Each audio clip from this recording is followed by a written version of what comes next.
অনেক দিন পর শ্বশুরবাড়ি যাচ্ছি, খাওয়া দাওয়াটা যেন বেশ জমিয়ে হয়। তোমার বাবাকে বলবে কিন্তু আমি খাসির মাংস ছাড়া খাবো না, ঠিক আছে? হ্যাঁ, তোমার তো সারাদিন খাওয়া আর খাওয়া, খাওয়া ছাড়া তো তুমি কিছুই বোঝো না। তাই এতদিন পর শ্বশুরবাড়ি যাচ্ছ, হাতে করে যে একটু মিষ্টি নিয়ে যেতে হবে, সেটা কি মনে আছে নাকি আবার ভুলে গেছো? শ্বশুরবাড়ি বলে কথা, এটা ভুললে চলে নাকি? সামনে বটতলায় মোহন ময়রার মিষ্টির দোকান থেকে বেশ কিছু মিষ্টি নিয়ে নেব, তাহলেই তো হবে। চলো চলো, তাড়াতাড়ি পা চালিয়ে চলো, নইলে আবার সন্ধ্যা লেগে যাবে পৌঁছতে। একটু এগিয়ে তাড়াতাড়ি চলো। হ্যাঁ হ্যাঁ, চলো চলো, যাচ্ছি। দেরি সত্যি হয়ে গেল। ও বাবা গো, পড়লাম গো, পা পিছলে গেল গো। আরে ধরো ধরো, বাঁচাও বাঁচাও, আমি ডুবে হায় গেলাম হায়, ডুবে গেলাম। আমি তো সাঁতার জানি না। হায় হায়, আমার এই কি হলো? আমি তো সাঁতার জানি না, আমার বউটা তলিয়ে গেল। কি রে, তোর কি হয়েছে? এত দুঃখ কিসের তোর? তুই এভাবে কান্না কেন করছিস এখানে বসে বসে? আমি আর আমার বউ এই পথে শ্বশুরবাড়ি যাচ্ছিলাম, পা পিছলে আমার বউ এখান দিয়ে পড়ে গেছে। থাম থাম, তোকে আর কান্না করতে হবে না। আমি জল পড়ি, আমি তোর বউকে এক্ষুনি খুঁজে দিচ্ছি। জলপরি, তুমি সত্যি বলছো? তুমি আমার বউকে খুঁজে দেবে? আমাকে তাড়াতাড়ি আমার বউকে এনে দাও, আমাকে তাড়াতাড়ি এনে দাও, দয়া করো দয়া করো, তাড়াতাড়ি এনে দাও। আমি শ্বশুরবাড়ি যাচ্ছিলাম, এখন আমি কাকে কি বলবো, কাকে কিভাবে বোঝাবো আমার কি হয়ে গেল, কিভাবে ঘটলো? কে আমার কথা বিশ্বাস করবে? আমাকে বাঁচাও, রক্ষা করো। দিচ্ছি রে দিচ্ছি, থাম। আর কান্না করতে হবে না, এক্ষুনি তুই তোর বউকে পেয়ে যাবি। একটুখানি থাম, আমি এক্ষুনি খুঁজে দিচ্ছি। বউটা আমার জল্লাদ বটে, কিন্তু বউ না খেলে তো চলবে না। আমাকে কে রান্না করে খাওয়াবে বলো?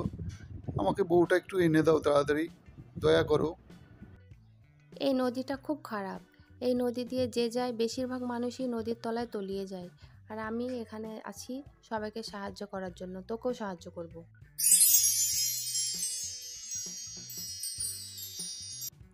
দেখ দেখি, এটা তোর বউ কিনা। হুম, হ্যাঁ জলপরি, এটাই আমার বউ, এটাই আমার বউ, এটাই এটাই, একে আমাকে দিয়ে দাও। মিথ্যাবাদী, লোভী, তুই খুব মিথ্যাবাদী, লোভী। তুই নিজের লোভ সামলাতে পারলি না, অন্য মহিলাকে তুই নিজের বউ বলে চালাচ্ছিস। এ তো তোর বউ না, আমি তো ভালো করে জানি তোর বউ না এটা। আরে জলপরি, আগে আমার কথাটা তো শোনো। তোমার নিশ্চয়ই মনে আছে সেই কাঠুরিয়ার কথা, যার একটা লোহার কুড়ুল জলে পড়ে গিয়েছিল। তারপর জলদেবতা এসে তাকে একটা সোনার কুড়ুল দিতে চায়, তখন সে সেটা অস্বীকার করে।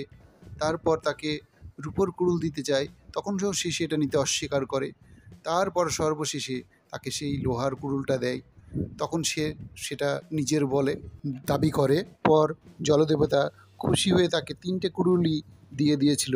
এখন তুমি সেই রকমই যদি দুটো বা 3টে বউ আমাকে দিয়ে দাও, তাহলে আমি এখন কি করব? এই একটা বউয়েই আমাকে জ্বালিয়ে খাচ্ছে। এরপর যদি 2-3টে বউ হয়, তাহলে আমার হাড় মাস আর থাকবে না। এই ভয়েই আমি প্রথমটাতে হাঁ বলেছিলাম। নিশ্চয় তুমি আমার বিষয়টা বুঝতে পেরেছো জলপরি, আমাকে ক্ষমা করো। লোকটির সমস্ত কথা শুনে জলপরি ভাবল এই লোকের কোনো খারাপ উদ্দেশ্য ছিল না।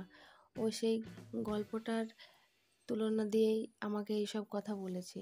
যদি তাকে আমি সব বউগুলো দিয়ে দিই, তাহলে সে সমস্যায় পড়তে পারে। তাই সে এমনটি করেছে। জলপরি সেই কথা ওর বুঝতে পেরেছে।